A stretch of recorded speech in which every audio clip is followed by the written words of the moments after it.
नमस्कार, peoples view news में आप सभी का स्वागत है। सेकेंड WHO ग्लोबल समिट से पहले पारंपरिक चिकित्सा में भारत की बढ़ती नेतृत्व भूमिका। Central Council for Research in Ayurvedic Sciences के अंतर्गत regional Ayurveda research institute Andaman एवं निकोबार द्वीप समूह ने एक प्रेस वार्ता आयोजित कर 17 से 19 दिसंबर 2025 को नई दिल्ली में होने वाले second WHO global summit on traditional medicine से संबंधित प्रमुख जानकारियां साझा की। यह वैश्विक सम्मेलन भारत मंडपम प्रगति मैदान में आयोजित होगा। प्रेस कॉन्फ्रेंस की अध्यक्षता Central Council for Research in Ayurvedic Sciences के अधिकारी doctor Harjeet Singh, research officer pharmacognosy, doctor Akash Lal M, research officer Ayurveda, Shri Jinshin Prakash TS, research assistant botany ने की। मीडिया को संबोधित करते हुए डॉक्टर हरजीत सिंह ने कहा कि कोविड-19 महामारी के दौरान भारतीय पारंपरिक चिकित्सा विशेषकर आयुर्वेद की प्रभावशीलता ने दुनिया का ध्यान आकर्षित किया है। उन्होंने याद किया कि अहमदाबाद, गुजरात में आयोजित पहले WHO ग्लोबल समिट में भारत ने प्रमाण आधारित आयुर्वेदिक उपचारों की सफल प्रस्तुतियां की थी, जिन्हें अंतर्राष्ट्रीय स्वास्थ्य विशेषज्ञों ने सराहा था। उन्होंने बताया कि विश्व समुदाय की सकारात्मक प्रतिक्रिया के बाद WHO ने भारत के साथ साझेदारी को और मजबूत करते हुए दूसरे वैश्विक सम्मेलन के आयोजन की जिम्मेदारी फिर भारत को सौंपी है।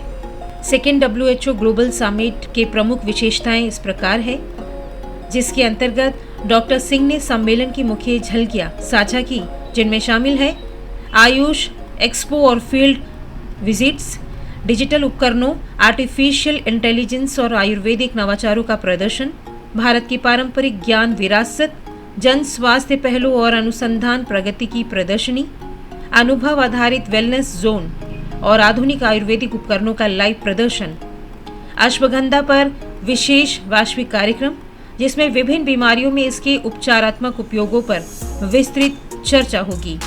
3 दिवसीय कार्यक्रम में प्लेनरी सेशंस, समानांतर वैज्ञानिक चर्चाएं, सांस्कृतिक कार्यक्रम और पारंपरिक चिकित्सा की शोध उपलब्धियों पर विशेषज्ञ सत्र शामिल होंगे।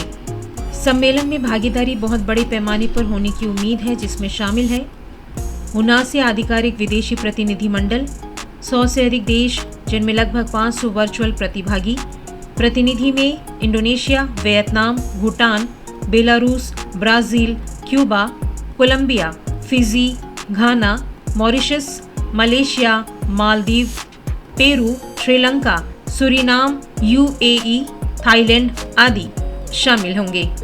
लगभग 50 प्रतिनिधि 20 देशों से भारतीय स्वास्थ्य एवं परिवार कल्याण मंत्रालय के साथ द्विपक्षीय चर्चाओं में शामिल होंगे।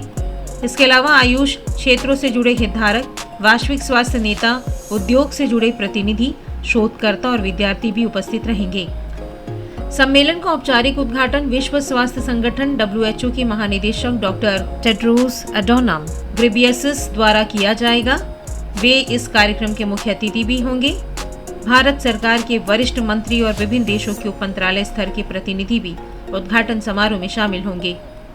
CCRAS, CCRH, आयुष मंत्रालय और अन्य संबंधित संस्थानों के वैज्ञानिक विशेषज्ञ 3 दिवसीय तकनीकी सत्रों का संचालन करेंगे। परंपरागत चिकित्सा पर अंतिम प्लेनरी सेशन और शीर्ष वैज्ञानिकों द्वारा संचालित समानांतर चर्चाओं के बाद सम्मेलन 19 दिसंबर 2025 को आधिकारिक रूप से समाप्त होगा। धन्यवाद।